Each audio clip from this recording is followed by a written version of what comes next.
आता बातमी येते ती काँग्रेसच्या गोटातून राहुल गांधी यांचा जो छात्रों की गूंज हा कार्यक्रम आहे, या संदर्भामध्ये महायुतीच्या बैठकीमध्ये चर्चा झाल्याची माहिती सूत्रांनी दिली आहे।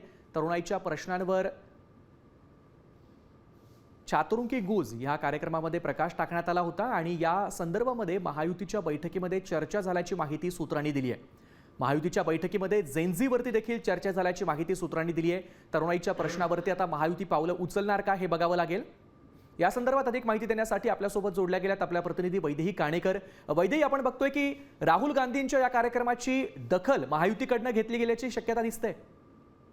नक्कीच आपण बघतोय, काल महायुतीच्या समन्वय समितीची बैठक होती, ज्या बैठकीला दोन्ही उपमुख्यमंत्री आणि मुख्यमंत्री उपस्थित होते। मात्र एकूणच या बैठकीमध्ये समन्वय समितीसोबत मुख्यमंत्र्यांनी चर्चा केली असल्याची माहिती मिळत आहे। याच्यामध्ये राहुल गांधी यांचा जेनझीचा जो कार्यक्रम झाला त्या अनुषंगानं महायुती आता नेमकं काय करू शकते, जेनझी आणि तरुणाईला समोर ठेवून कशा पद्धतीनं आता महायुतीला पावलं उचलणं गरजेचं आहे, या सगळ्या संदर्भात खरं तर या बैठकीमध्ये चर्चा झाली असल्याची माहिती मिळत आहे। त्याच्यामुळे आता तरुणाईकडे पूर्णपणे लक्ष महायुतीचं असेल असंच एकूणच या बैठकीमधून सिद्ध होत आहे। नक्कीच धन्यवाद वैदेही दिलेल्या माहितीसाठी। त्यामुळे आता महायुतीनं छात्रों की गूंज या कार्यक्रमाला जो झाला त्याची चांगलीच दखल घेतल्याचं बघायला मिळतंय।